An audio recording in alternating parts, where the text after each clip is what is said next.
세 번째 주인공은 독실한 불교 집안에서 자라며 교회를 싫어했지만 삶의 우울감이 찾아왔을 때 아름다운 꿈의 교회를 오면서 예수님을 만나 변화된 이지영 집사입니다. 저는 불심이 굉장히 강한 집안에서 나고 자랐습니다. 그래서 이제 그 어렸을 때 누구나 한 번쯤은 가봄직한 여름 성경학교조차 가본 적이 없었고 저는 살면서 절대 교회는 가면 안 되는 곳으로 알고 자랐습니다. 그런데 그렇게 살았던 저에게 정말 인생의 첫 시련과도 같은 일이 생겼는데 기독교 학교로 고등학교를 진학을 하게 되었습니다.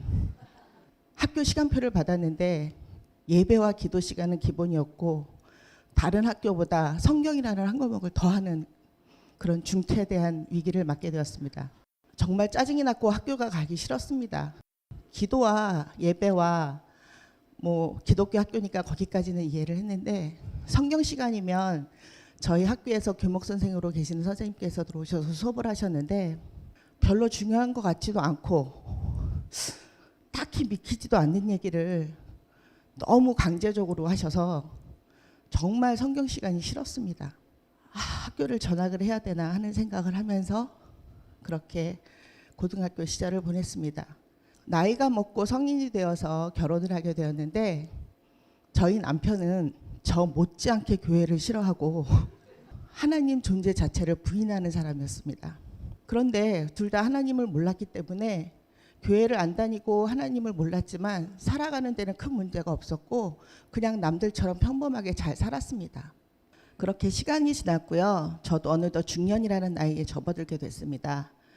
그런데 언제부턴가 만사가 시큰둥하고 사는 것도 재미가 없고 마냥 우울하기만 하고 그게 그냥 갱년기인 줄 알았는데 점차 사람을 싫어하고 만나기가 싫어졌고 또 남편하고 아이들까지도 굉장히 귀찮고 살고 싶지 않다는 생각이 저를 정말 치밀할 정도로 그렇게 저를 죽음으로 몰고 가는 때가 있었습니다. 그렇게 살다가 어느 날 아는 동생을 만났는데 저를 보고 나를 위해서 기도한다고 하는데 그 한마디에 눈물이 왈칵 쏟아졌고 너무 감사하고 고마웠습니다. 그런데 그 동생이 저한테 아름다운 동행이라는 프로그램이 있는데 한번 참석을 해보라고 권하는 것이었습니다. 극도로 교회를 싫어하는 저였기 때문에 처음엔 좀 망설였지만 살아야겠다는 생각이 있었는지 교회에서 하는 프로그램에도 불구하고 참석을 해보기로 했습니다.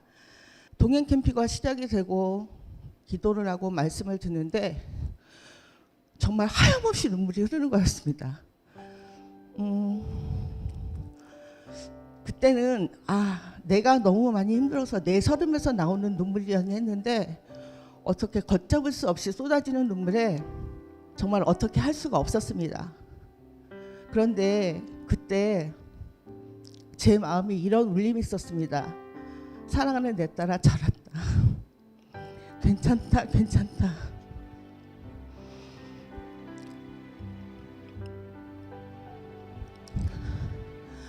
환상 같기도 하고 꿈 같기도 했지만 그런 느낌을 받으면서 너무나도 평안했고 또 제가 뭔지 모를 거에서 떨어져 나가는 자유로움 같은 것을 맛보기도 했습니다.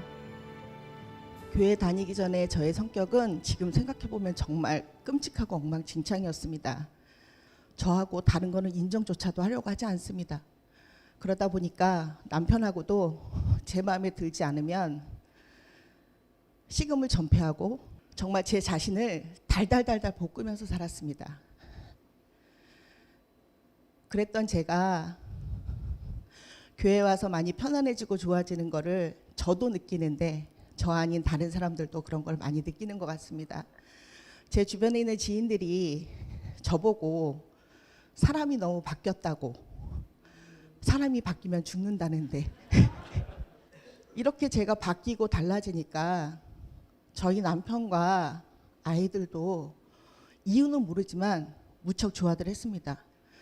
저희 남편은 제가 3년째 교회를 다니고 있는데 아직 모릅니다.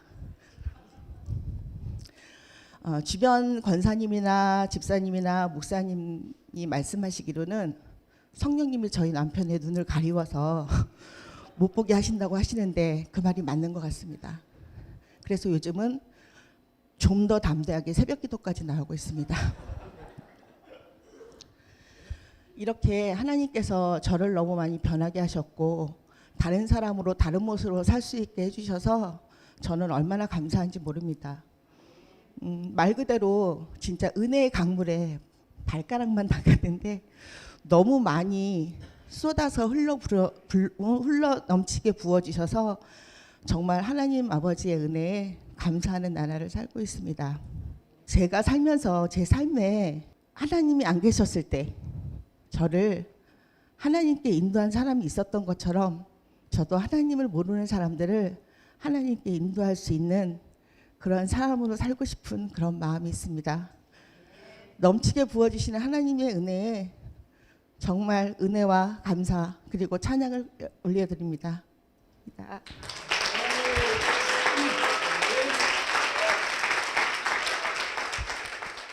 우리 권사님께서는 집사님의 변화된 모습을 다 보셨을 텐데 정말 하나님을 모르던 분이 이제는 아름다운 동행의 도우미로 섬기시고 이제는 따끈따끈한 집사님이 되셨어요.